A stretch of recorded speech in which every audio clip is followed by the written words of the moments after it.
saying that if you were superintendent. Good evening. Right. Georgetown School Committee meeting of Thursday, October 27th is called to order.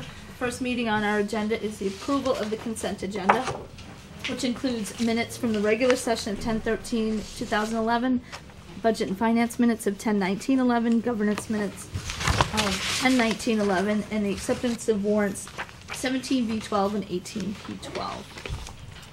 Are there any items that anyone on the committee wishes to remove? The chair will entertain a motion to approve the consent agenda as presented. So moved. Second. Any further discussion? All those in favor? Aye. Aye. Any opposed? Nope. Student rep, Matt Hartford, what do you have to say tonight? So again, I would like to remind the school committee and the viewers that the Glee Give a Note competition is still going on. We have, I think it's either 7 or 8 more days of voting, so you can vote every day from your computer, your phone, any different objects. So keep voting. I think we hit the 10,000 mark last night, and we're in 15th right now. And then also, as I brought up, Anything Goes, the play, the auditions were this week. Those went well. Big turnouts. That was good. Sports are coming to a close, but we do have 4 sports going postseason, so that's good. And then the football team's still going. Hopefully a home game, first home game this Saturday. And then I had a few students talk to me about just a safety issue of the internal cameras, just from a issue sprang up a couple days ago. So I just wanted to bring that up to the committee and see what could be done about that. Okay. There'll be Safety issue? Yeah, safety issue from last week. There was an issue with the locker rooms, and there is a camera in the hallway outside that is broken, I think was. Mr. Lucia, is the camera broken? I was under the impression that I don't really think this is something that should be talk talked about, yeah. because it would affect security. Yep. security. We'll talk to But we we'll will talk- definitely look Yeah, into that's it, Matt. fine. We will Yeah. definitely look into it. Thank you. Yep. Yeah. Thank you very much for bringing it up. Appreciate it. That's all I have. So. All right. Well, good luck to all the sports that are still going on. Good luck in the hopefully first home football game. If it's not mucky. If it's not It's gonna be a mud. like Mud Mud bowl. bath. A mud weathered bowl. out. Next up is anyone from the public that wishes to speak about an agenda item. No? Okay. Next up is the senior celebration fundraiser. So I think we'll start with Ursula and Sharon first. Do you want to come up and...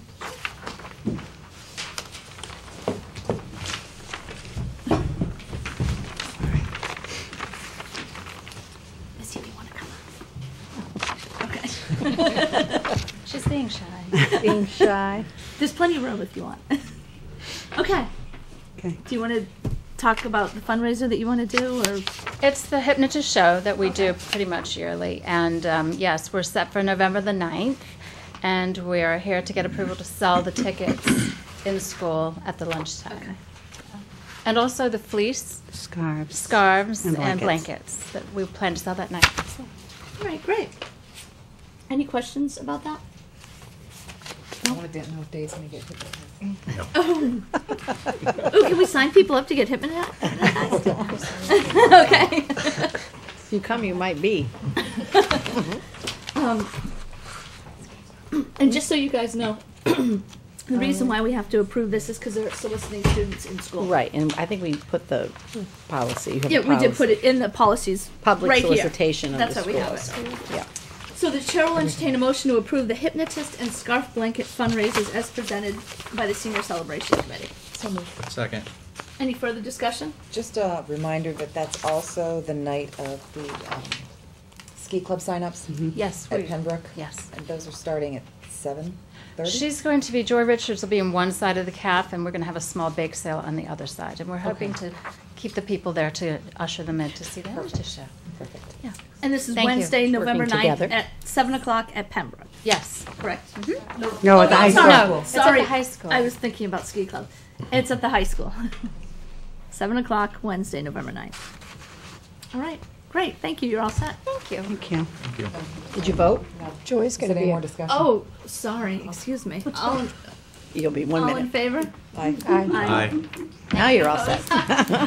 Nice. Sorry, the discussion got away. You're all set. Thank you. Thank you. All right. Okay, next. Jean?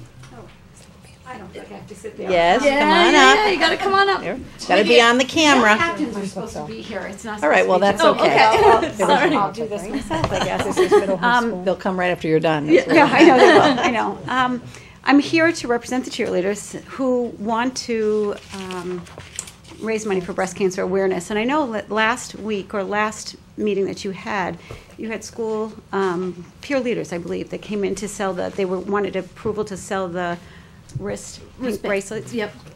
We have joined hands with them to donate one chunk of change to the NFL. Sponsors that crucial cure, the crucial cure, critical cure, I think is what they call it. So we are going to, at the next home games, with your approval, this Saturday, next Saturday, and Thanksgiving, have a donations box, and basically they're going to not sell cookies, but with any donation of any kind, they can have a cookie. And we have a big container, and we're going to keep the money here. And at the end of the 3 games, we'll announce a Thanksgiving game, how much money we've raised for breast cancer awareness, and make that one donation with the peer leaders and the cheerleaders together. They're talking about putting pink on the end zones, and where the blue pads are, to put a pink duct tape around both ends and raise awareness that way. The original reason why the cheerleaders wanted to get involved, we've had parents, and the girls have worn pink bows in their hair I've seen football that, yeah. season I noticed for the that. past seasons, because we've had family members of past girls that have been affected by breast cancer, and this is just to support them. That's how we started. So we'd like to continue on and make it bigger and better. So with your permission, we're coming to ask for us to do that. All right. It's the crucial catch. That's the that one. That was the word. It's a hard word to say. Yeah, it's a lot coming out. So same as before, it's the policy that we have to approve this. So the chair will entertain a motion to approve the cheerleading cookie fundraiser for breast cancer awareness as presented. Second. Any further discussion? All those in favor? Aye. Any opposed? Thank you. No, motion carries. Thank you. And we'll let you know after Really Thanksgiving awesome. how much money That would we be great. have raised in total. Thank But you, It's and turning thanks out for to be a taking it school on. proposition. So great. Thank you. You're Thank welcome, you. Jean. Okay. Carol. Yes. Okay, so I have a guest tonight that I'd like to introduce to you. Every year, as you know, I have to make a decision, which I always say is kind of one of the best things about my job and one of the worst things about my job, because as a superintendent, I have to determine who gets the superintendent's award every year, and I always have a wonderful pool of students that I have the opportunity to speak with. And in your packet, I did put the names, and I would read them for the public's benefit as well. I talked to 7 students. They do happen to be the top 7 students in the class, because this is an academic award, as well as, what I make of the award is that I'm looking for, a well-rounded person who not only excels academically, but also contributes positively to their school in a number of ways. And I often have to go to the 3rd tier, which is they also get involved in other things in their community beyond the school activities. So Stefania Coda, Catherine Demento, Victor Hugh, Melissa Edwards, Jessica Cody, and Jeff Lynch were all students that I had a chance to speak with, and really learned a lot from them, really enjoyed my time.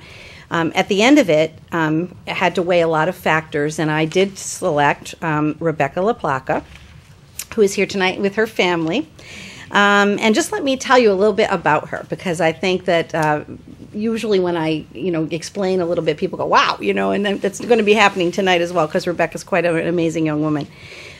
So all the students were strong academically. I chose Rebecca because I see Rebecca as a very positive, busy, and involved student. She tells me that she hopes to major in art in college, but she's as passionate as she is about art. Through the DECA program, she's become passionate about business. So she's not quite sure exactly what her career will be, but she's hoping to partner those 2 passions, which I think is great. She told me some of the schools that she'd like to look at are Cornell, Yale, and NYU. Was that the other one? Carnegie Mellon, and she's actively involved, obviously, in that search right now, and she's taking it in stride amazingly well, because I know it's a stressful time. Obviously, I did include in your packet her information on the kinds of courses that Rebecca takes. Her academic record is extremely strong. She's been a straight A student for most of her career. I think there's only 2 grades on her transcript that are lower than an A-, so, and they're B's, so high B's. So she's certainly someone who's taken a range of really tough courses, AP and honors courses, all through her career, as well as a well-rounded set of electives that she's chosen. SAT scores, she has a combined SAT score of 2070 and a simple GPA of 3.82 and a weighted GPA of 4.78, which is incredibly impressive. She's a field hockey player, and she's also played lacrosse at the school. She's a member of the National Honor Society and the Student Council, and in her junior year, she took on the added role of being the secretary. One of the nice things we have at Georgetown is we have peer leader and peer mentor programs where we give students who have those kind of leadership skills an opportunity to work with our younger students and some of the students at the school that are in need of support in that way. And Rebecca is both a peer leader and a peer mentor. Outside of school, she serves as the state student advisor on the State Student Advisory Council. So not only does she contribute to her school, but she takes her leadership skills and does something at a state level, as well as the National Student Advisory Council, for which she was the chair in her junior year. She's very talented in the arts. She's been a member of the GHS Drama Club, and actually in Bye Bye Birdie, which was a great production, she got the Most Valuable Player kind of MVP kind of award. And then aside from that, just, the Boston Globe Scholastic Art Award, Silver Key, when she was a junior, the Art Award in honorable mention for Boston Globe in grade 11. She's the Massachusetts Congressional Art Award in grade 10. She works on, scrapbook covers for the Key Club and portrait drawing awards and portrait photography. She's very, very involved in the things she loves. She is an active member of DECA, which we have seen over 2 years to be a program that's blossomed. And Rebecca has actually earned first place marketing awards in both the regional and state competitions in the first 2 years of the program. Very community focused. She's a certified soccer referee, and she has participated in Walk for Hunger. So in her spare time, she managed to get all that done. And then one of the things that I thought was phenomenal was, as you know, the PTA and Georgetown Cares recently sponsored the Race to Nowhere. And, amongst all those adults in the crowd, as I was walking out, Rebecca says, "Hi, Mrs. Jacobs." And she took the opportunity to come and watch that film with her mom. And we had a little conversation about it in the hallway, which was great because she had great insights from the point of view of a student. But again, I think that's just one example speaks to kind of the student Rebecca is, that she's actively engaged and wants to learn and wants to be a contributing member to her world, which is great. She's truly well-rounded and talented young woman. I know will be successful in anything she sets out to do. And the nice thing about her, she's being quiet tonight, but she is a very positive, can-do person, and she makes her school, and I'm sure her family, very, very proud. So I am pleased to know and am honored to award the 2011 Superintendent's Award to Rebecca LaPlaca.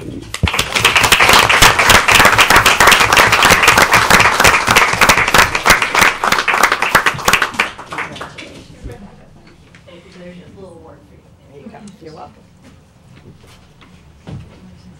Congratulations. Good luck in the next few months. It'll be busy. It's going to be busy. You'll do well.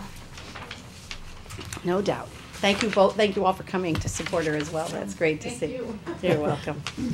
I love the idea of combining art and business. I know. And that's good luck. Thank you. All right. No vote required. No vote required. Okay. David Hart and Kevin to go through the Pearly Roof. To go through the Pearly Roof. Well, No, this is the front part of the building. To review the Pearly Roof assessment. Welcome. That's a hard act to follow. I know. It's Yeah. amazing, isn't it? Yeah, we have some very talented young people, that's for sure. So just while David is setting up, Mr. David Hart is here tonight to talk about the conditions assessment that he did on the Pearly School. Last year, I believe, Terry, was it last year or the end of the year before, I approached Harry Locatilia from the CPC about, should I be thinking about any kind of renovations we might do to the Pearly School and how could that be done?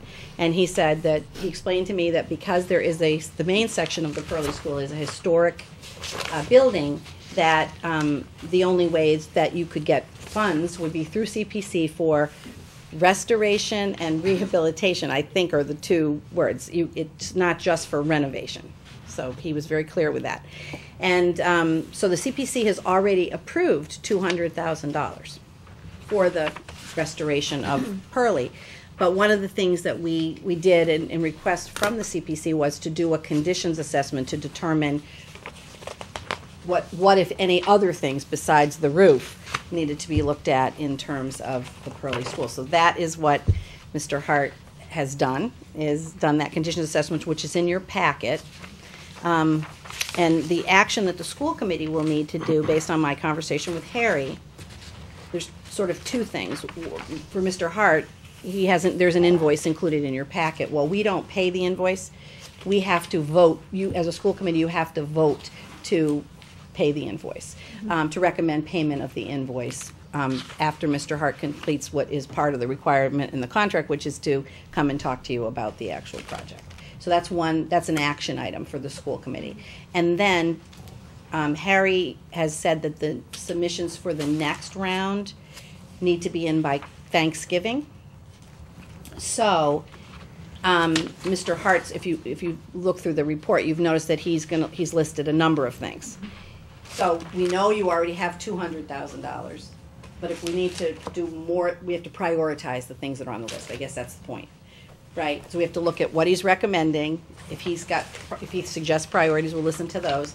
And then if we have to decide how we want to spend the $200,000. And then if we want to request new money, we have to know what we want to request by Thanksgiving in order to do the next phase. It's all just for the old. Just the old section. It can't, anything that was renovated, the back where all the preschools are, it's not in that section. It's just in that historic section. Okay? Is that enough of a background? Mr. Hart? Okay, thank you very much. I'm David Hart, registered architect, Commonwealth of Massachusetts. I live in Salem, Massachusetts, and currently I am semi-retired and a sole proprietor. I used to run McGinley Hart in Boston for about 30 years, and we did a lot of municipal buildings, church work, school buildings, etc., and have quite a long experience in restoration.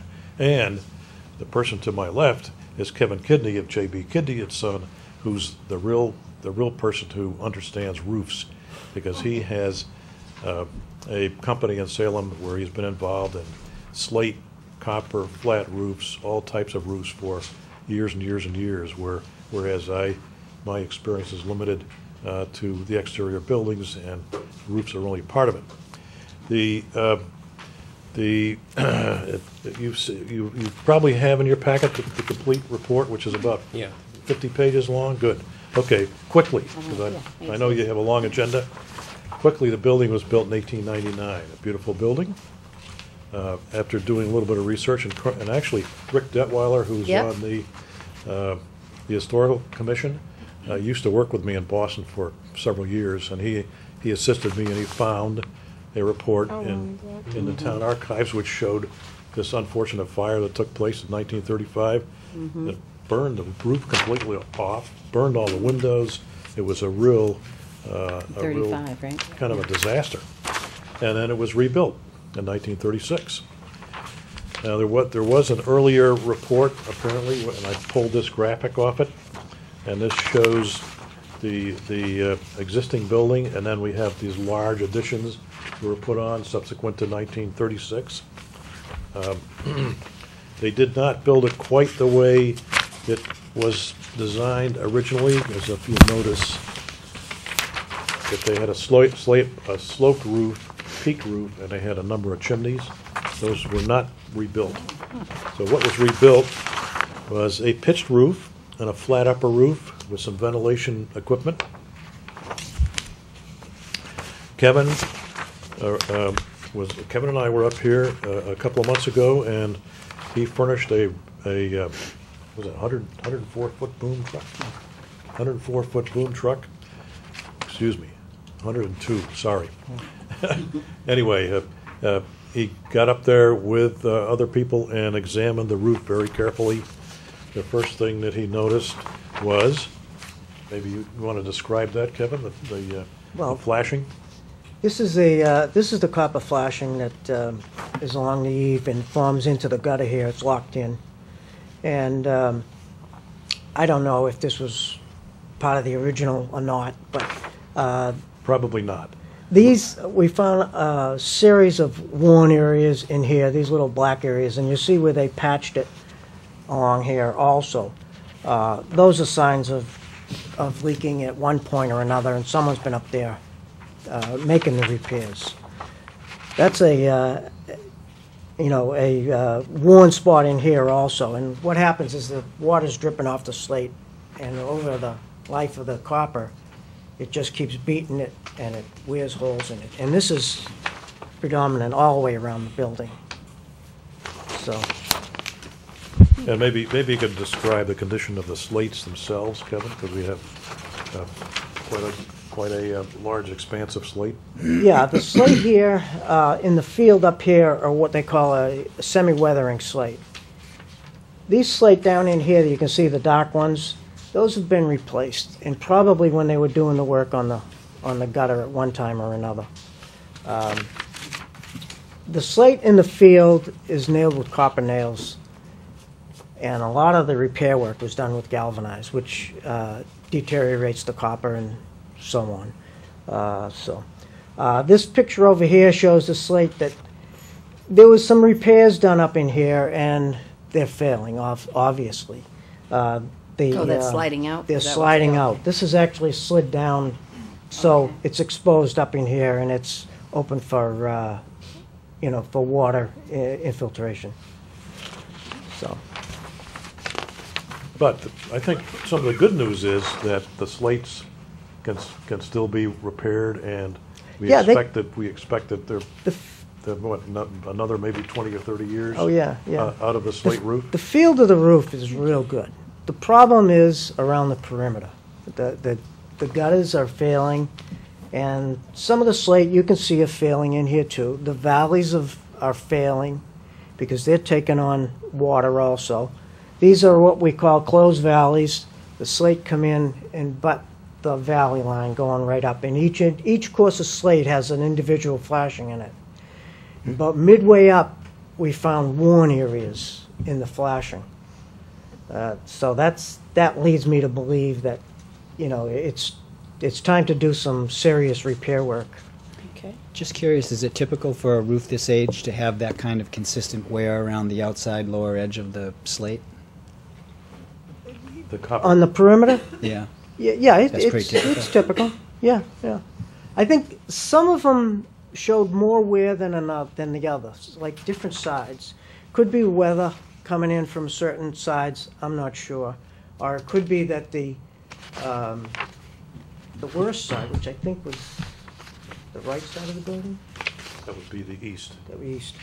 Yeah, that was repaired, and that could have been done with 16-ounce copper, which I couldn't know really, actually. And the rest maybe was done with 20-ounce copper, probably at different times. And obviously the 16 is going to wear a lot quicker than the 20. Typically on a building of this size, it should be 20-ounce copper. And it's about 75 years old, the copper, and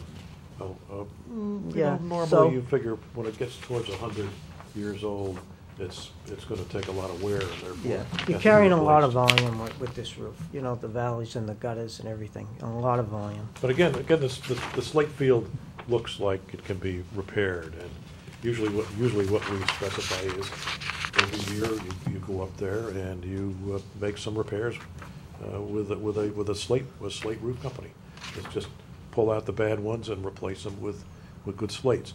However, I think that what Kevin is pointing out is that the copper really has to be replaced soon. Yeah. Because It's causing a lot of problems right now. I don't know if we have any pictures of the woodwork underneath where it's loosening up and all that. That's in the packet. I'm not sure that I did Yeah. use an exact one. Yeah. There's one other thing regarding the roof. Kevin, maybe you could talk about this cricket, so-called cricket in the back. This is on the south side of the building, where this is the new section, which is attached to the older section. Right. And there were some reports of some leaks Yeah. at that area. Actually, if I find here it is. This, if you're looking at the front of the building, we're talking about the addition out the back. And there were some reports of leaks along where it comes together. here, where, Yeah. where it comes together. Right. And we think that a lot of them spur from these. These, I guess they must be skylights that were Yeah, covered they're over at skylights one covered over. time. And there is a slight cricket you can see in here in the shadow lines, but it needs to be. What's a committee cricket? with Good point. Yeah. Say if you have a chimney and the sloping roof comes down and you have the vertical surface, water and ice tends to get trapped. So what you do is you build a little kind of a roof at the back of it. So that's called a cricket. So it sheds the water away. Pushes the water and pushes, all the pressure away from the chimney or the skylight or whatever. In this case, the skylight, the intersection here is just flat, straight, so the water and ice accumulates in there and it tends to wear away and then go through. Okay. So one solution is to build up from the center out so that you pitch the water in both directions. But that's one of the difficulties that were reported, and that's not in the scale of things. It's not a huge issue. But what is kind of difficult, what is kind of I think a semi-huge issue is the downspouts that carry the water away off the roof down the building. I don't know what happened to this, but it Like ice fell off the roof and hit it. maybe a huge chunk Is of that ice copper? It looks like it. came off and back in. Well, unfortunately, what it's doing That's is what we were preventing looking water at on another spot the other draining day. off the roof. So Yeah. obviously, what's going to happen is it's going to freeze back up to the roof, and then you have a difficult problem. So there are a number of downspouts that are in the report that show that difficulty. We did look at the masonry sidewalls, the brick. It's not in bad shape. It's in pretty good shape. I didn't see any, in evaluating it, I did not see any serious problems with the brick masonry. It looks like it's in good shape, and I didn't hear of any reports from the interior of the building that we had any leaks that were associated with the masonry sidewalls.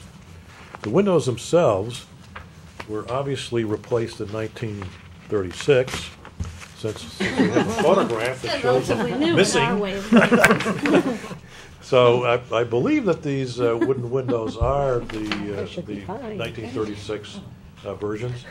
They're in pretty good condition. In some cases, there's some rattling, and certainly they could be tightened up in terms of the sash.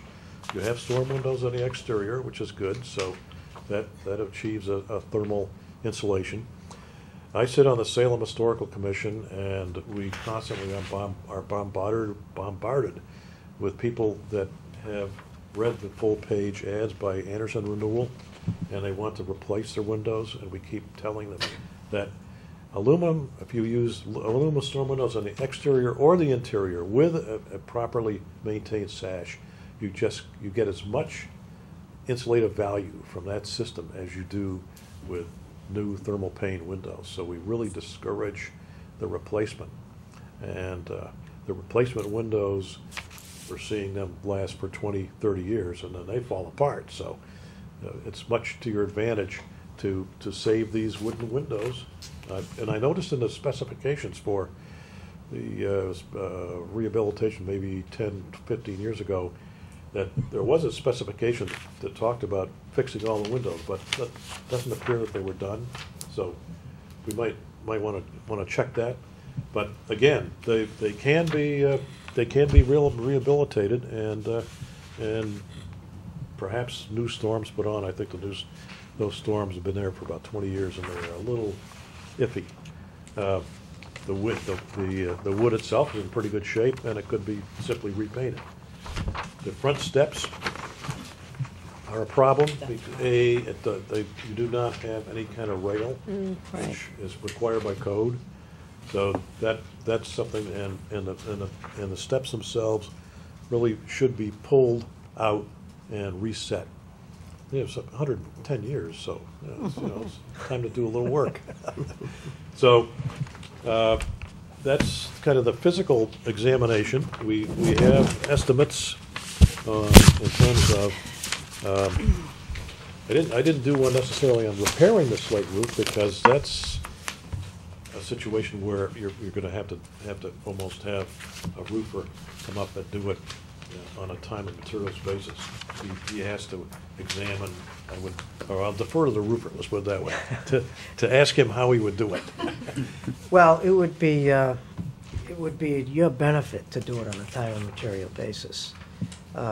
Obviously, you could estimate the slate that you can see up there, but once you get into this, if you see one slate out, a lot of times you're going to find 2 or 3 others in the same general area that are broken or missing, and that's why the one is missing to begin with, because there's been failure in there, whether it's from snow and ice or whatever, or poor application, like around the perimeter when that was done originally. So it is much more beneficial to do it on a time and material basis, and probably take like a section a year or something, the east side and then the west side and so on and so forth, to spread out the cost. Okay, so maybe you could walk us through this sheet in here that talks about your costs. The estimates. The estimates. Well, I don't know which one you have. I have I'm one looking- called. Just before we just go on to, can you just explain for everybody what the advantages are, why it's in our best interest to go time and materials, so that people understand why that would be the way to go? Well, if we go time and material basis versus a set fee, I mean, chances are that it's going to overrun the set fee. Oh. And because of the uncertainty of the slate up there, once you get into it, I don't know how it all is going to pan out until we get into this job, and then we can see how it's going to work out. The time and material basis would have to be, there would obviously have to be a ceiling on that. Right. And I'm sure that's what you're getting at. Yeah, just something that works both Yeah, ways. right, Okay. right. And I could, if you had, just say $10,000, for instance, I could say, well, I think we can do the east side and the west side for $10,000, and see where it goes from there. And that would give us a better idea of how that would work. And also do it in phases, so then you have a better Right. idea of Right. what you're looking Right. at. Okay. Yeah. Actually, I had an estimate of what I consider to be near-term projects, and I figured, okay, 200 slates at $50 a slate, 15,000. Okay, yeah, that's what we're looking Where at. are you? So if you look, Rob, Second to last page Right. of the. 4B? Deep list? They're all marked 4B. Sorry. so it says list view, and it's starts with number 1. Yep, got it. So I went through there. What I try to do is give you, and my estimates are usually a little high, so I don't like to lead people along with a low estimate, because if you're a dollar high in your estimate, you're a hero, and if you're a dollar short, then you're kind of a bum.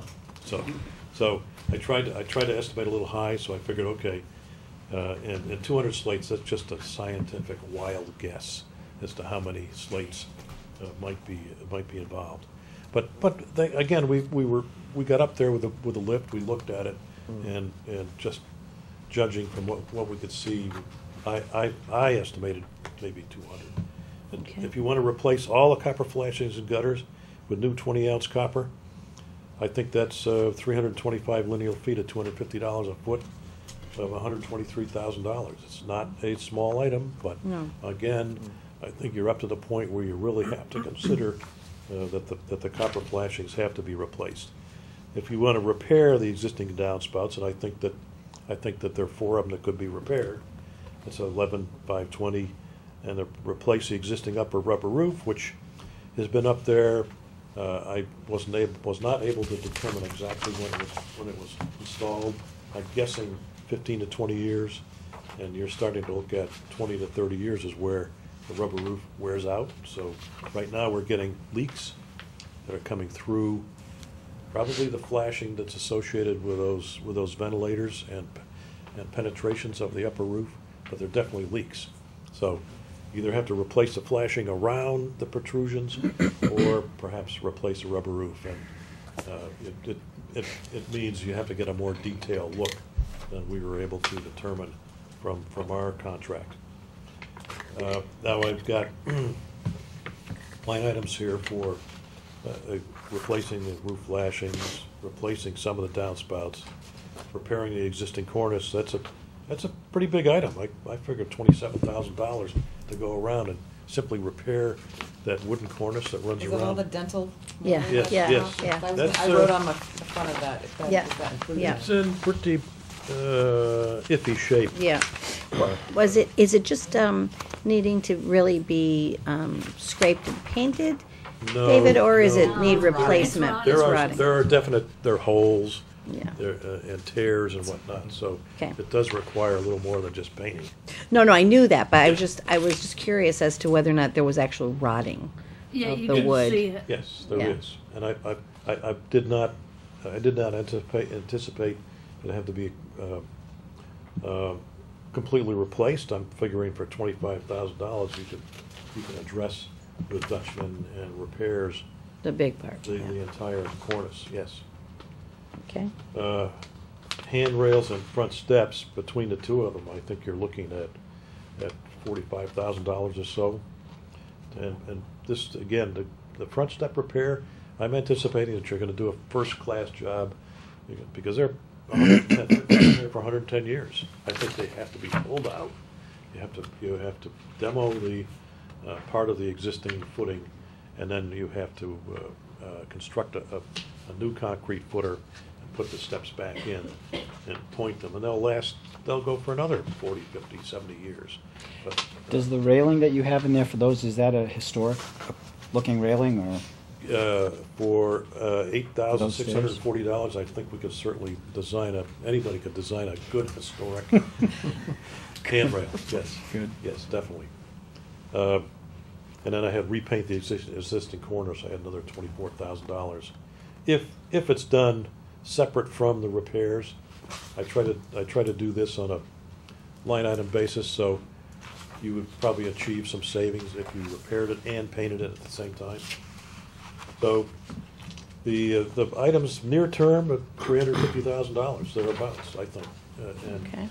how you want to schedule that over the years is up to Yeah. the financial people. There is a page. That's replacing the Windows. roofs. Okay. Windows. So removing all the existing sash, repairing them, or restoring them. Just from experience, those are very large windows. We did a project about a year and a half ago down in Southborough where we pulled out all the windows. We re-roped it. We replaced the weights were missing, repaired the frames, and put the windows back. And then we put interior storm windows on, and that was around $2,500 per window. But again, you're going to get some windows that are going to last for decades. Is that in here, David? No. Last page. Oh, that. Yeah, the last page. The last. Oh, okay, That's- got it. That's the Got it. 450 roughly. Okay, that's where that comes from. All right. Sorry about the 4B on all three reports. It's okay.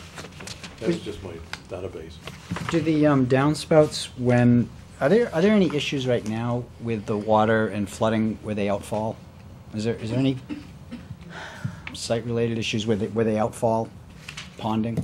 I don't think that's an issue. Margaret, that's not an issue, really. I mean, I mean, like that one we looked at by the cafeteria entrance, it had come apart. Yeah, the water's not even going down. But the waters, it was like I guess locked what I was getting at is that in the repair of those, just making sure that it doesn't then create a problem. No, Yeah. yeah. That there isn't one No. to exist with.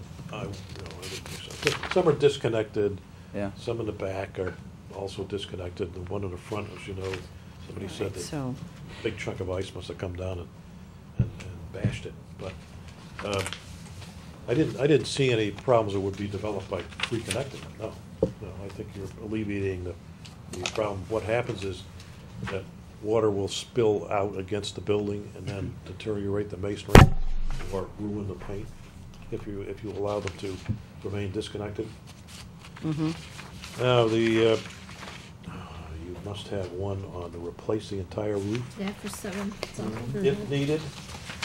709. And I think you're looking, 7 and I 2, yeah. really think you're looking 20, 30 years down the line. But So this is not now's the time to necessary. think about it. I think you're talking in today's money, and all these estimates are in today's money, of about $700,000 to replace 8,000 square feet of slate at $60 a square foot. But again, if and when you do replace it, then you're looking at, if you obtain the proper slate, a good 100 years, I would think. Oh, yeah, yeah. Or more. I know Kevin, Right. as a slater, he is experienced with what they term in the industry Munson slate. Unfortunately, the quarry is no longer in existence in Maine. No, but there's a lot of good quality slate out there. Yeah. There's a vein in Quebec that is it's a black slate, very similar to Monson, and it's probably the best thing next to Monson right now. But I mean, I've seen roofs that go for close to 200 years, and they're still going. So a good slate will last a long time. Stone doesn't. We did a church in Newburyport last year, St. Anna's Chapel at St. Paul's. I don't know if you're familiar with it or not. But we took the slate off because the fasteners had failed. They use iron fasteners, and that failed. And this slate was put on in 1863. So what we did, we took all the slate off one side, salvaged it, put new slate on, and then on the other side, we used all the salvage slate and redid that also. But the slate, there was nothing wrong with the slate. The problem was the fasteners. Thanksgiving we asked for Fail. 50K. We can do this for phase 1. Are there any historic requirements that Windows for next year. have to be met? Are there any historic requirements that have to be met? Well, 200,000 would do. Yeah, first, right, that's what I answered.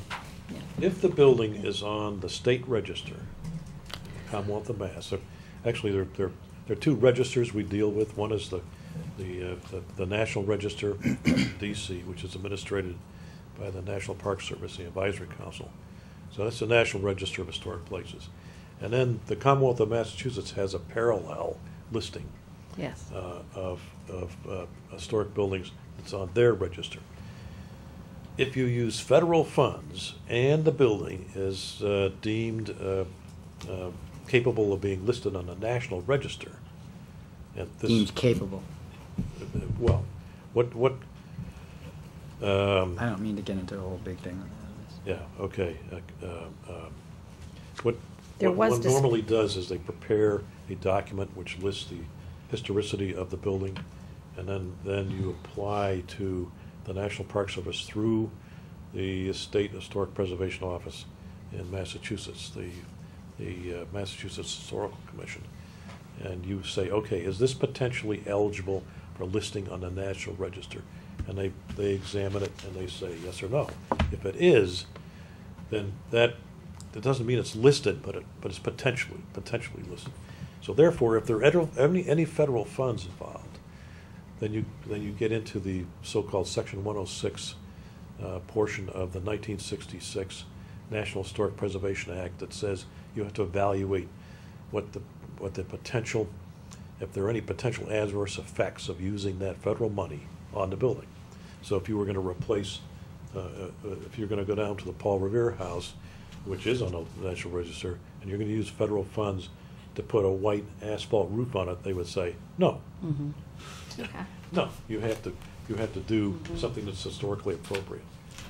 With the Massachusetts Historical Commission and that register, if there are any Massachusetts funds used, state funds, then you would have this parallel process. So that's a long-winded partial answer to your question, and that is that it all depends. But it could be that there are requirements for the building.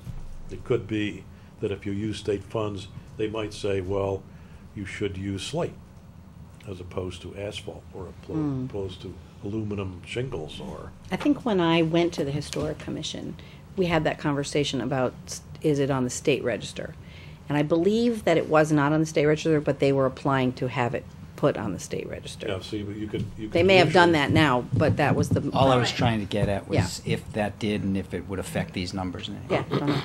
Well, That we can ask that when we go to We'll find CPC. that out. Yeah. Materials and Okay. names. it depends on the type of material. Obviously, if you're going to use asphalt for a roof, it's going to be significantly less than slate. But on the other hand, every 20, 30 years, you have to replace it. So Right. Yeah. you have to consider the long-term aspects. Yeah. Okay. So I'm wondering if we could just think about something for conceptual here. So if we have $200,000 already available, Yeah, I think what we should probably do tonight is vote on the payment, payment and then talk about how we're gonna prioritize. okay. We I just don't- have to remember, if we prioritize, we'd have to prioritize at the 10th. Yeah, we'll do that at Because, the next. because we'd have to, Yeah. we have to submit by Yeah, the I don't think you Thanksgiving. Put our, yeah. Yeah. I think it's pretty Just easy send me, personally. yeah, just send, yeah, we'll figure out a way to get the priorities in, but Yeah. rather than going Yeah. through that now. Yeah, okay. All right. Are there any more questions on the roof or the windows, Thanks for downspouts? putting this together. It was This very is- interesting. The pictures with the ice from Yeah. after the fire. That was pretty The horrific. fire pictures were amazing. I mean, I hate to, They were, say that yeah. they were amazing. No, It was it's like- such a Fire is not- catastrophe. Surprised me, it's surprising. But it was amazing to see the building at that point in time. Yeah. Okay. So with that said, the chair will entertain a motion to recommend payment of the invoice submitted by David Hart to the CPC for payment. So, Second. any further discussion? Does that include, come out of the 200,000? Separate. Harry said we still have $200,000. You want to pay me $200,000? All those in favor? Aye. Any opposed? No? Motion carries? Okay, so. We'll move it on to CPC so you can get paid. Thank you very much. There you go. Thank Thank you. you. This It's was a pleasure, thank you. And Educating us all on The, slate roofs. the report is on the web at this website. I want to learn more Through you, about that Mr. Chair. slate, that other slate. Okay, great, thank you very much. Thank you very much for your Canadian time. slate? Quebec.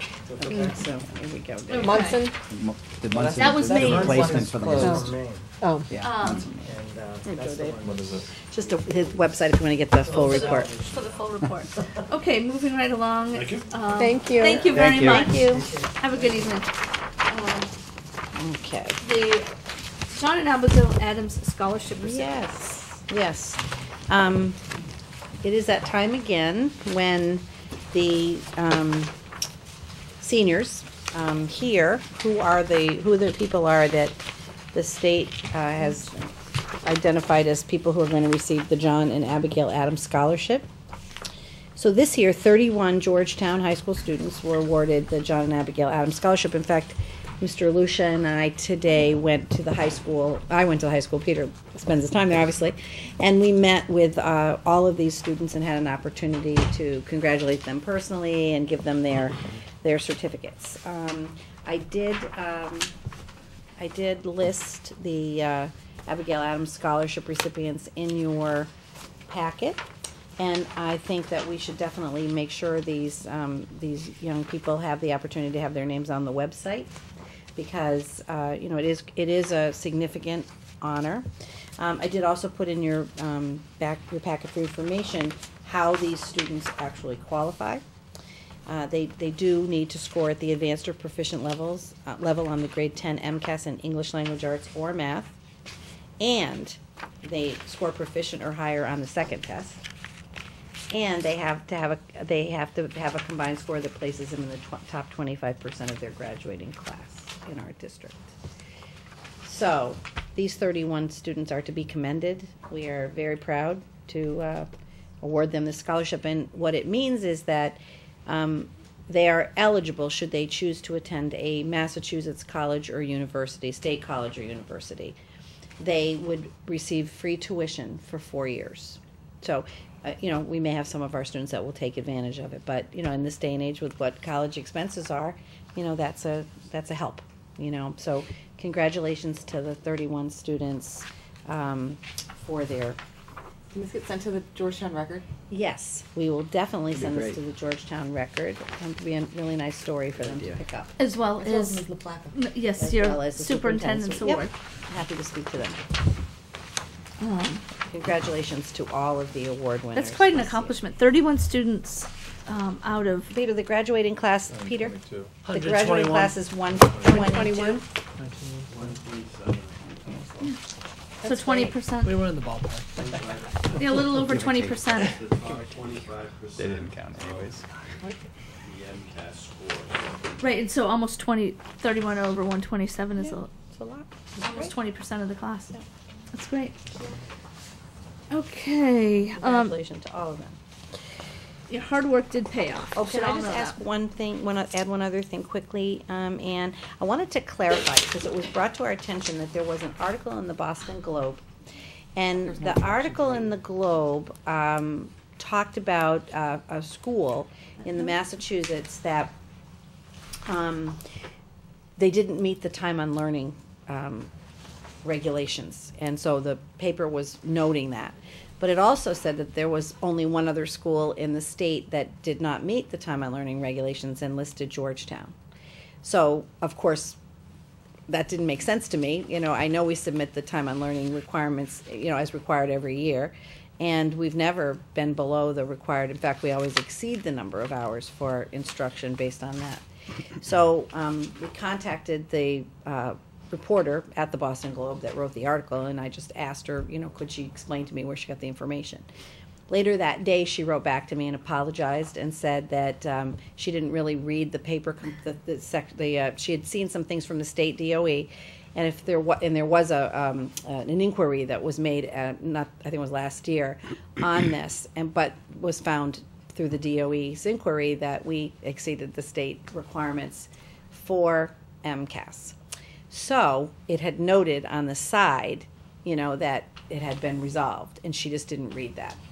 So which was great. She took responsibility. She contacted me and read the retraction. So there will be a retraction in the Globe where they will take care and clarify that. Well, But I looked in the North section today and it wasn't there. well, I'm not sure what day she was putting it in, It's but it's going to be in the paper, because she read it to me. So I know Ann will keep looking for us, I'm sure.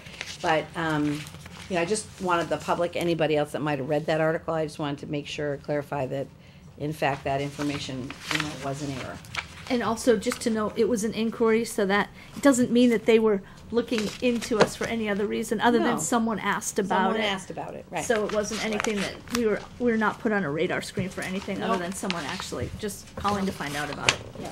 Thank So I you. just wanted to be sure that the public know that, and the community knew. Okay, no school reports this evening. Any questions on the superintendent's information for the committee? Just that this, the fees list has not been updated. It still lists us as $450 and $370.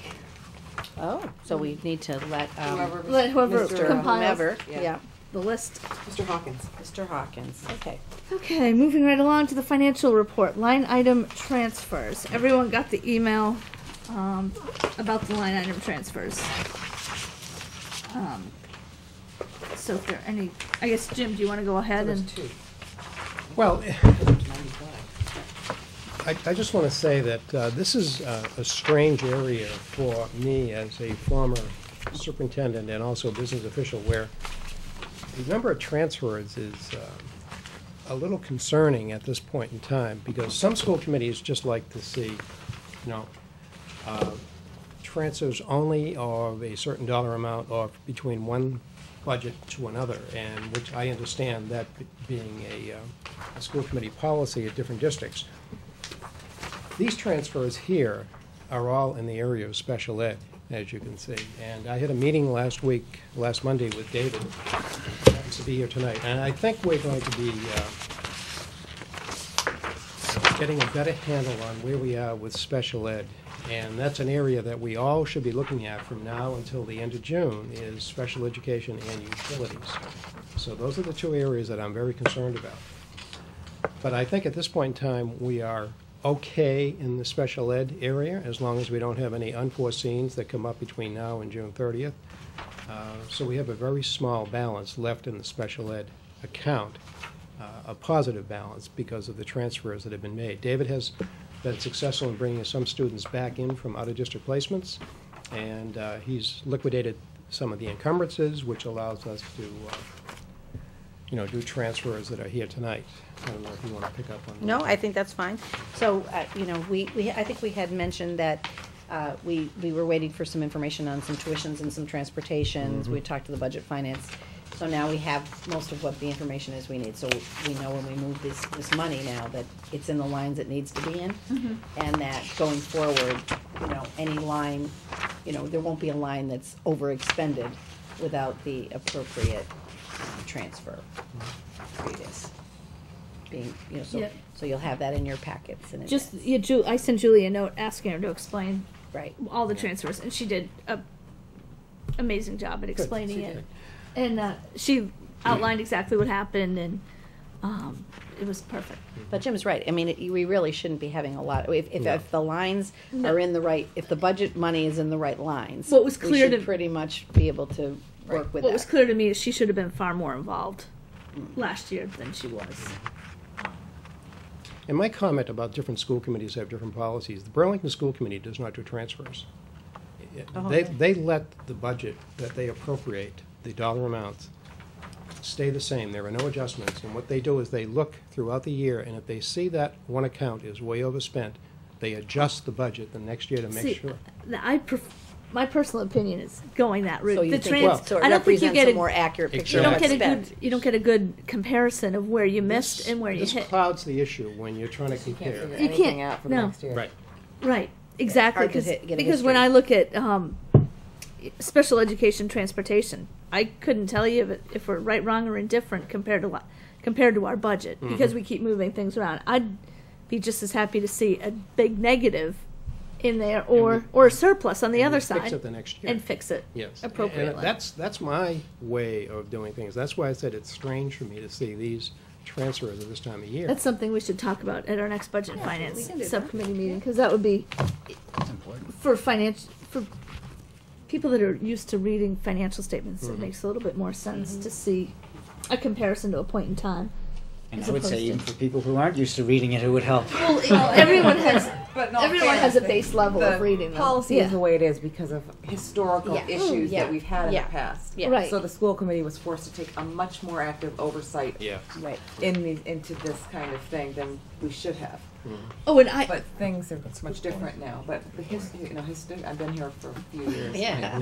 You're still dealing with some things. So, and I think we won't abdicate transfers at all. I mean, we'll still. I mean, in the event that we need to do transfers, we can do them. But at least we'll have a better understanding of where the money has, where we missed our budget and on surplus and deficit.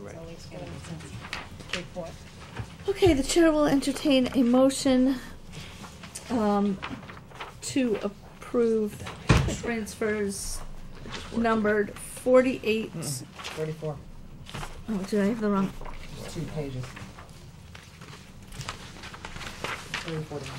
Oh, I start out with 48 on the back. 34 to 95 and 60. Oh, you want to do them? Oh, I was just putting them all together. And 60 to 95.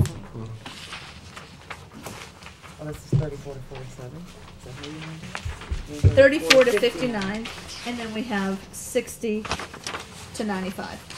Right, so you want to put them up? No, can we just do them together? Yeah. 34 to 95. Okay, right. All right.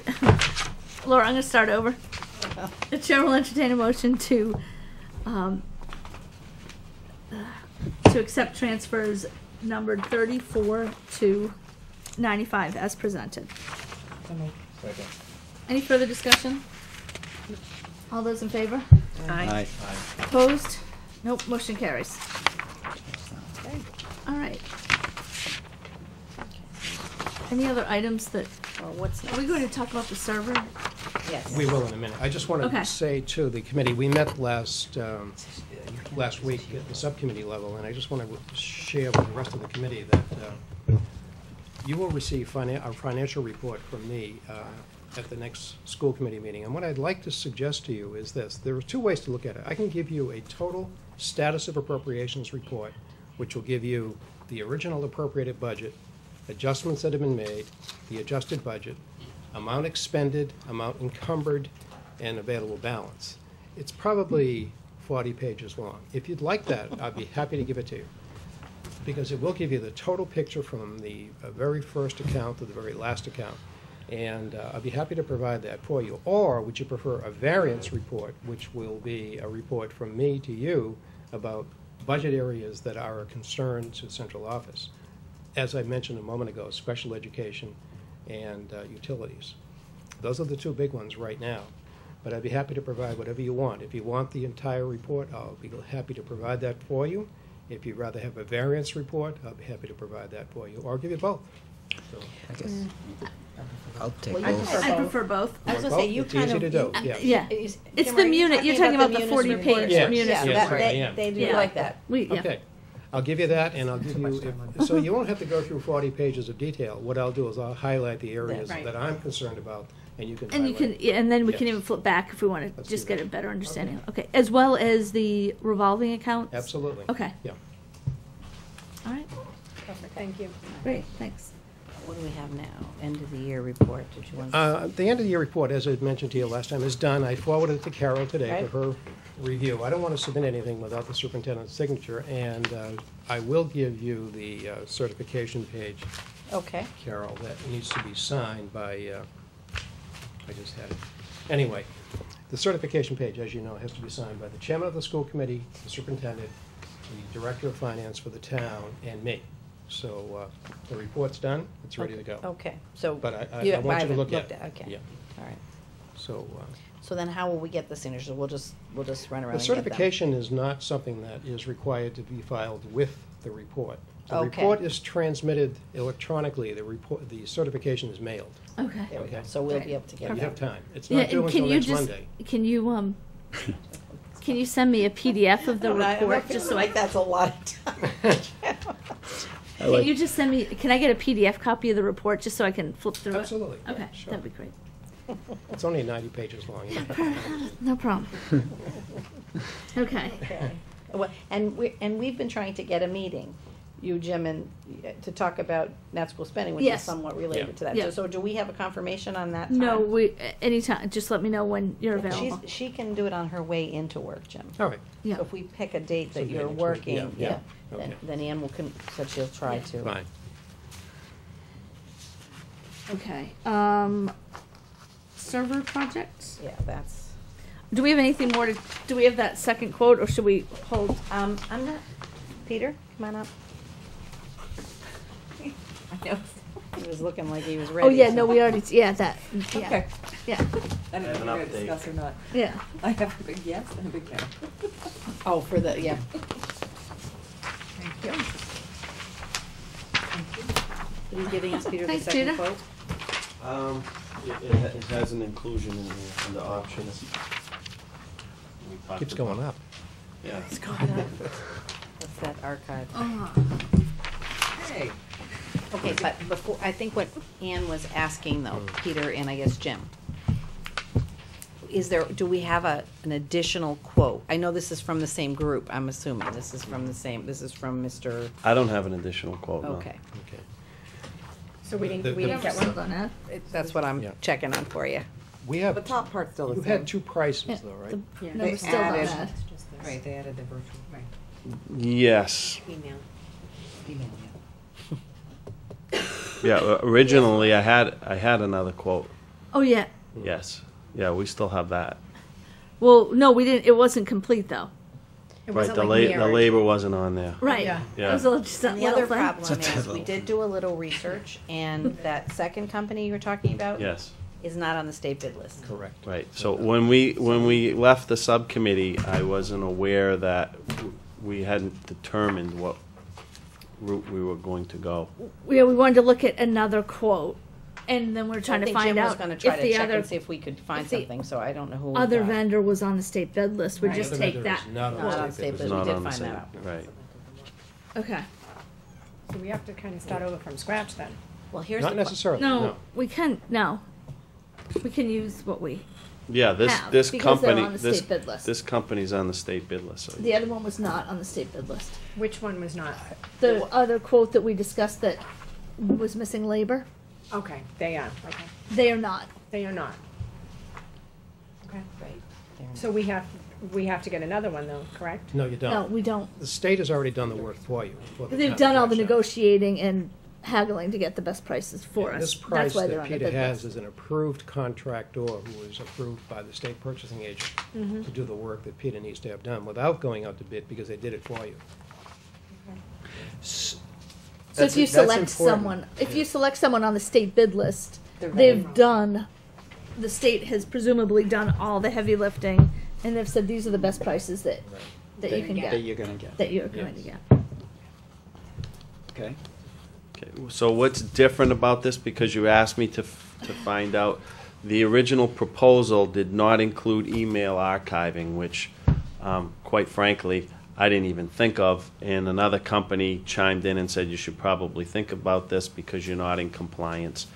And so we did get a price for that, and I added that under options, so it's about $14,000 to do that. And we're required by law to archive emails for 7 years. 7. 7 years. For everyone? I mean, for teachers, for everybody, Yep, everything? the entire district. Our mail server needs to be archived. All, the town needs to do it, all municipalities need to do that. There are lots of places that aren't in compliance with that, but if we're gonna do it right, we probably should think about it. It is something that you may consider to do July 1st and add it, budget for it, if you wanted to do it that way.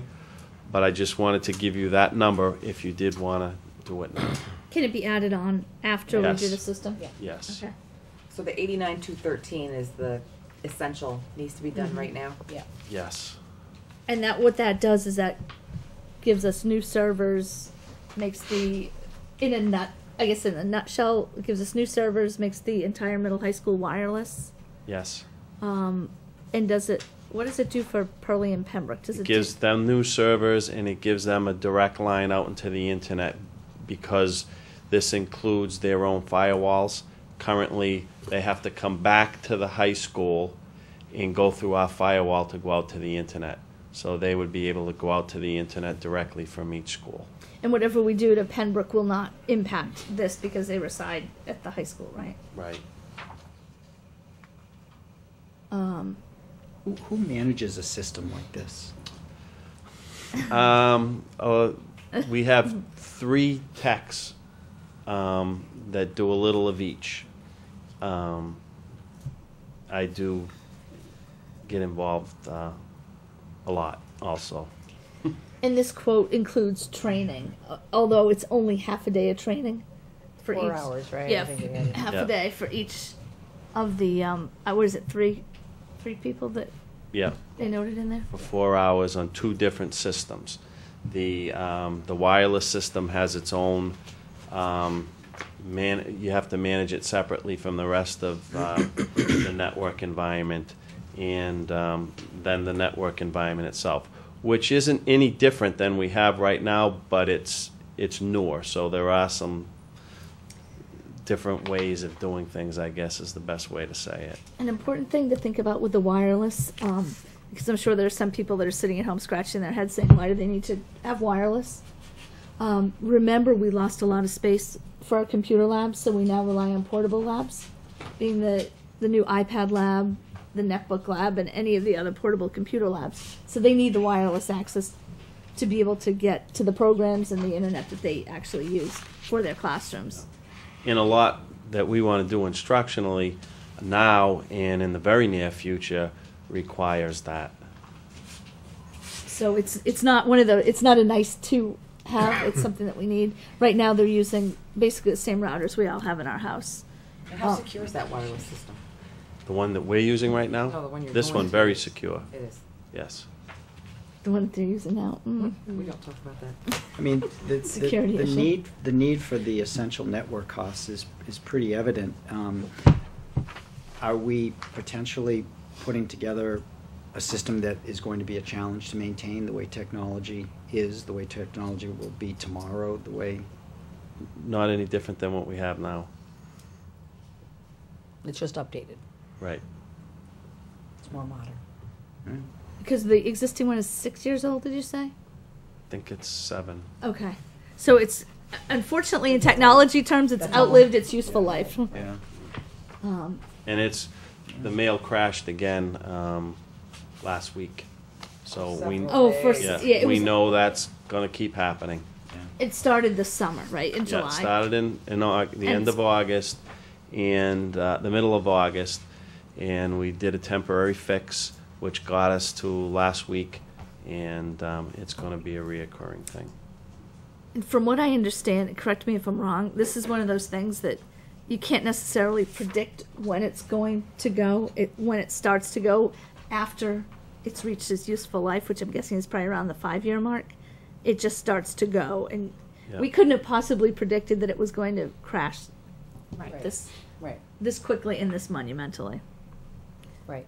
So it's either we can do something like this, we can limp along and continue to pay consultants to come in and fix it, and I'm sure that's costing us anywhere between $500 and $1,000 a hit. What have we accumulated right now as of, I don't know the exact cost because we still have some outstanding bills. but it's a good amount. Yeah, it's between $2,500 and $3,000, I think, so far. Since August, that's August, September, October, that we've been paying to keep this going without making any improvements. Right. And it's not gonna, it's just gonna get worse. Right. It's not, it's gonna be down more. Can the new system be rested, shut down more often than the one is now? We don't shut our system down at all. Right. So I guess the answer is probably not. The reason I was asking is that there is a direct relationship between that and longevity. Right. And with a new system, something to think about, I guess. Look, if you had a duplicate system, then you could We Kinda could like- we could shut down most of our wireless system in the summer. And But- probably in the summer it gets less volume. But the email is something that we, That's, yeah. using I had a meeting today with. 24/7. Yeah, we just filed the next one. All right. Any more questions on this? I think at this point we need, well, I guess, do you want to talk about budget and finance, what we recommended? Well, I guess that was, yeah. Do you want to talk about what we, or do you want me to talk about what we discussed you can last talk week? Sure. Okay. Last week we met at Budget and Finance, and that's Barbie and I, with Jim and Carol and Peter, and talked about this at great length. Unfortunately, because we didn't know that this was going to happen, we're now hit with an $89,000 cost that we have to figure out. We did look into CPC funds, is that correct? No, we looked into CIP CIP funds, funds. excuse me. But that was, we didn't reach any determination there as far They as. had a what- question on the longevity that didn't really meet the requirement as they defined it. Right.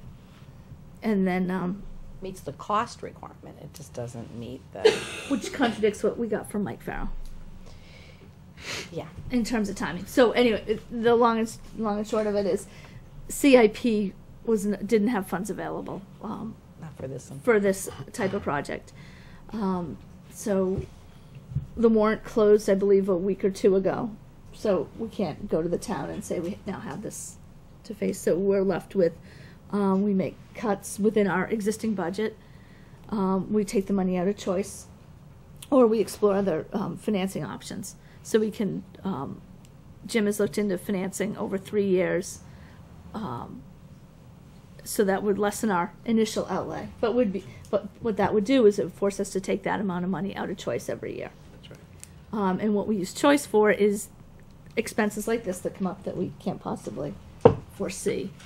So Not supposed to be recurring either. and that was as Ann said, the other issue with choice is it's not supposed to be a recurring item. It would be a one-time item like textbooks or a one-time repair, things like that. Choice is the contingency fund? It's pretty, choice is the money that That's what it's become. That's what it's become. Yeah, it's not. It's like our. not meant to be that. It's meant really to what we have liked to do is use it to improve the district with one-time items like a science curriculum and Got it. things like that. Not use it to supplement our budget on an ongoing on a Cut regular. salaries, which we've done in the past. And we did, I mean, And we we spent a still- lot. Yeah. So we're left with $89,000. How do we fund that? And our recommendation was to go with the financing option to the tune of around $30,000 to $35,000. It'll be in the $33,000. So, the range obviously is 30 to 35 is fine. But I think it'll come in about 33,000 to cover the 90,000 that you need here, Peter. And so we're looking at a total cost of about $89,000, which would pay out of choice over the next 3 years to the tune of about $33,000. And Jim has put the choice revolving account balance in your packet, so you can see that it's definitely affordable if you look at the dollar amount. But what that does is it's going to preclude us from doing any other extras that come up. So that's. Do you have any questions or concerns about how we came up with that? Thing to remember with choice is that we had 8 graduating seniors this year, and next year we're going to have 12. I'm not taking anyone. And we're not taking any new students unless they come in and I don't know the We haven't enrollment been numbers replacing- now. We haven't been replacing them when they've graduated. We're not replacing. So we've gone from 68 students to 27 students or Yeah. something. And that's because of our capacity. Every year we go through the class sizes and determine if we do have room to take students on. And the room that we've had has been in the lower grades, and there hasn't been really much interest in that at all. It's usually at the middle high school level that they start looking, and we don't have the room right now.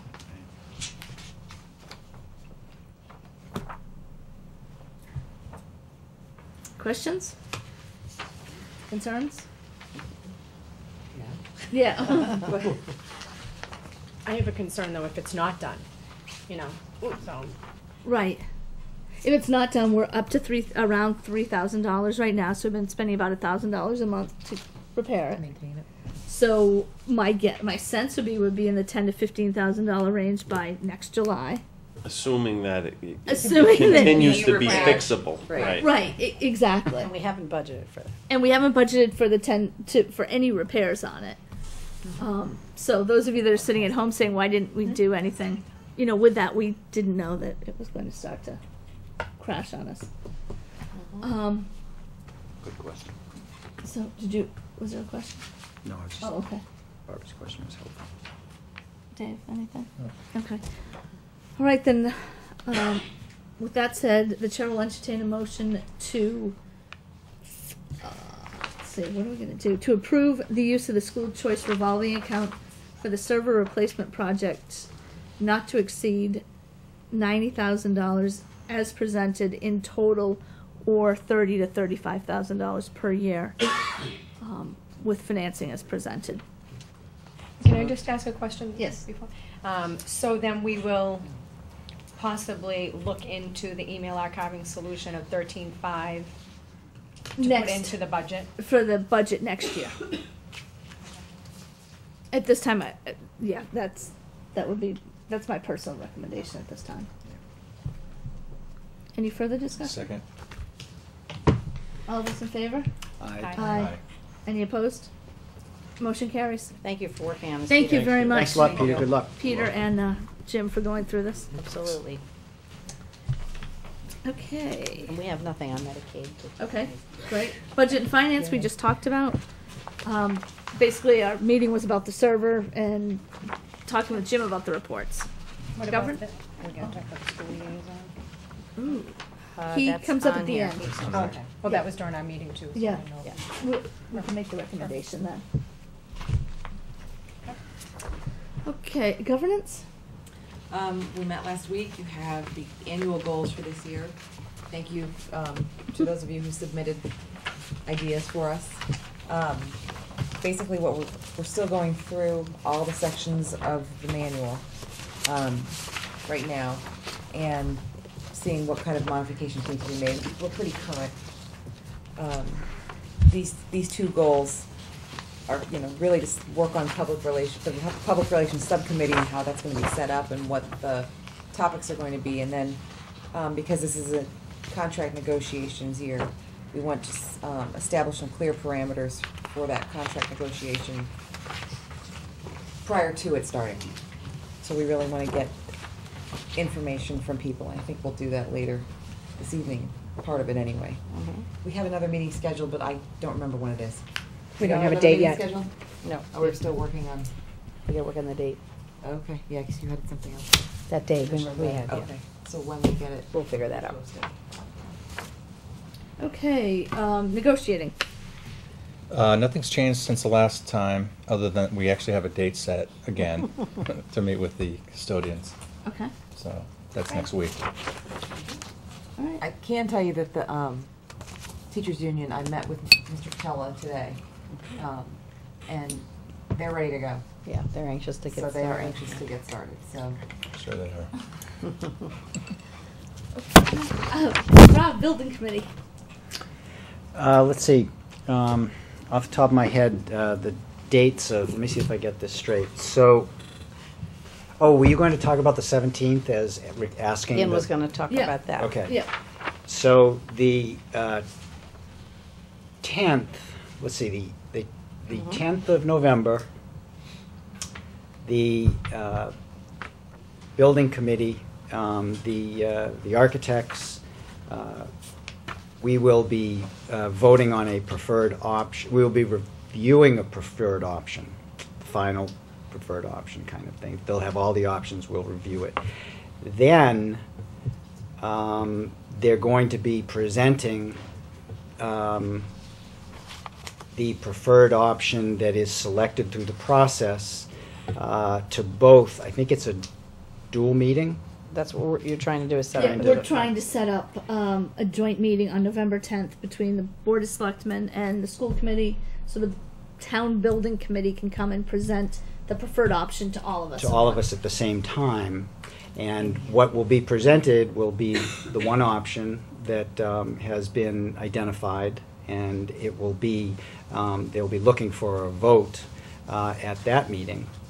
Not that meeting, it's the next meeting on The next, they're just going to do the presentation, and then the 17th. we're proposing to have a a special special meeting on the school 17th. committee meeting on the to vote 17th for to vote. just that issue.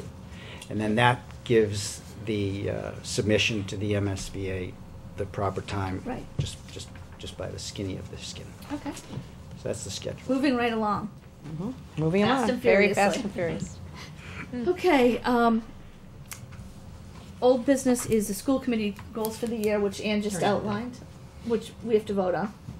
Okay. So the chair will entertain a motion to accept the school committee goals for the year as outlined by the governance committee. So moved. Second. All those in favor? Oh, any further discussion? All those in favor? Aye. Opposed? Nope, motion carries. Okay, next new business is the appointment of the Title IX coordinator. Yes.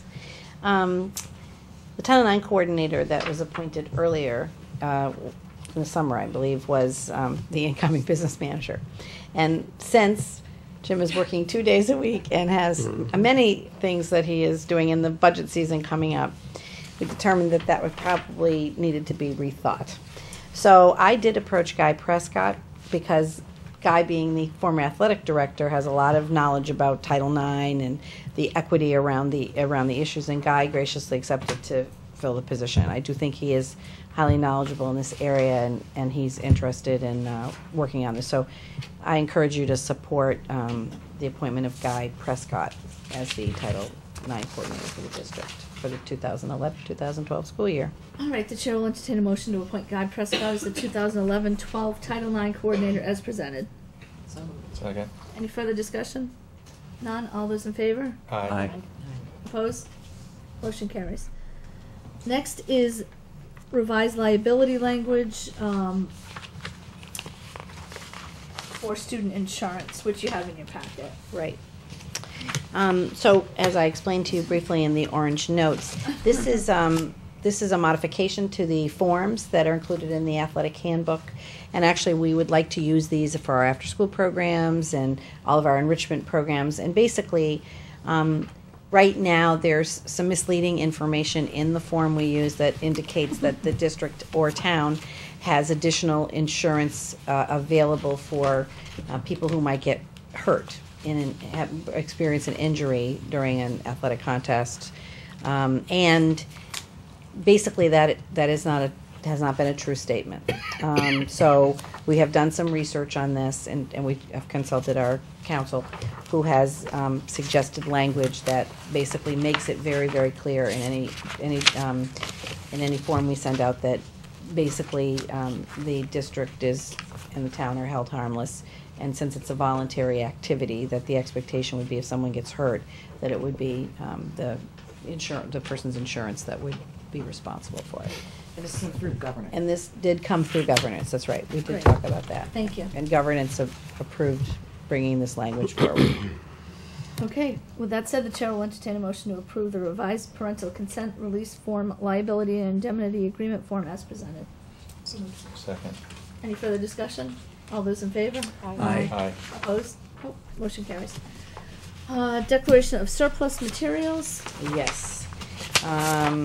Mike Anderson, facilities coordinator, has gathered computer information at the middle high school that is past its useful life. And we will, Mike will ensure that it's disposed of with the best interest of the district in mind, while following obviously the school policy. So that list of surplus materials is in your packet.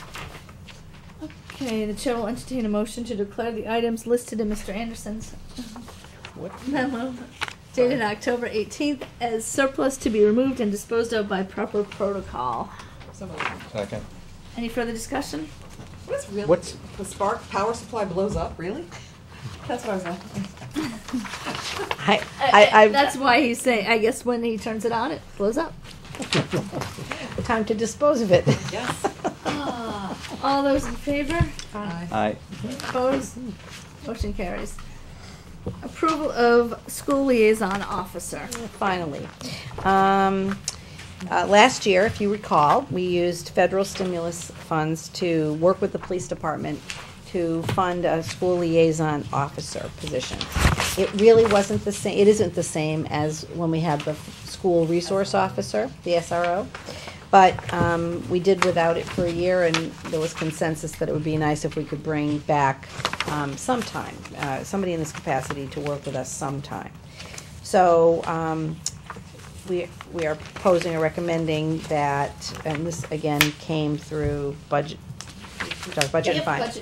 Budget and finance talked about this, and is recommending to the full committee that we ask you to approve funds. I believe we talked about funds from school choice that would fund this 2-day-a-week officer. We did talk about 3 days, because that was something that we had gone over with the police chief. Included in the orange notes are the cost for that, the position for 2 days and the position for 3 days. And we are proposing, and I've worked with the chief, if approved, this officer would begin in the schools on November 7th. And also, I've listed just here, just in case you need to be convinced, that there are some specific benefits to having this liaison officer in the school. So I'm recommending that, and so is the Budget and Finance Subcommittee, that we find the funds in choice to support 2 days a week, beginning November 7th, for the school liaison officer. And it will be the same officer that was in the position last year, according to the police chief. Yeah, Barbie did, as Barbie mentioned earlier, we had talked about this at talked about it at pretty great length, because we do recognize that choice is dwindling rather quickly. We just expended Yes. $43,000 tonight. So, but we felt that we really rely heavily on this school liaison officer and what he brings to the schools, and we would have liked to have done the 3 days, but at this point in time, it just doesn't make sense financially for us, not from any other perspective, but from a financial perspective. So the chair will entertain a motion to approve funding for the school liaison officer from the school choice revolving account for the period of November 7th, 2011 to June 30th, 2012 as presented. So moved. Second. Any further discussion? All those in favor? Aye. Aye. Opposed? Motion carries. Just a couple of real quick items. PTA auction. And Barbie's gonna give us all the details because all the people know. Okay, well, the PTA auction that they have every 2 years is coming up on November 11th, 2011. So 11-11-11 with the theme is going to be Club 11. So tickets are $20 a piece, and we'd love for as many people to come and check it out and see all the projects that K through 5 will be donating this year, and they've spent a lot of time. So hopefully everyone will come out and support the good event. And is it at the Black Swan? It's at the Black Swan. Back again. 7? It begins, I believe, at 6. Okay. 6 to midnight. 6 to midnight. Black Swan, 11-11-11. 11-11-11. Secondly, we had the hypnotist show that we approved for the fundraising, and that's going to be Wednesday, November 9th at 7 o'clock at the middle high school. Everyone should attend, or at least sign people up to get hypnotized if they want any answers out of them.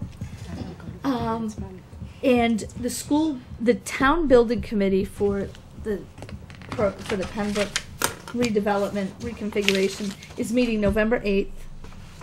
And do you know the time and the location? 7 o'clock. Here. 7 o'clock here. And that So will be a big meeting. everyone should attend that's interested or has, any questions about it, because that night they're going to go through all the options that they're looking at and really go through everything they've done so far, come up with a preferred option. So remember, November 8th, Town Building Committee for the Pembroke project, 7 o'clock here. And it's a televised meeting as well. It's so televised, people but can please tune come in. with your questions, because Oh, I yeah, don't want absolutely. in March everyone saying, how do we get to this point?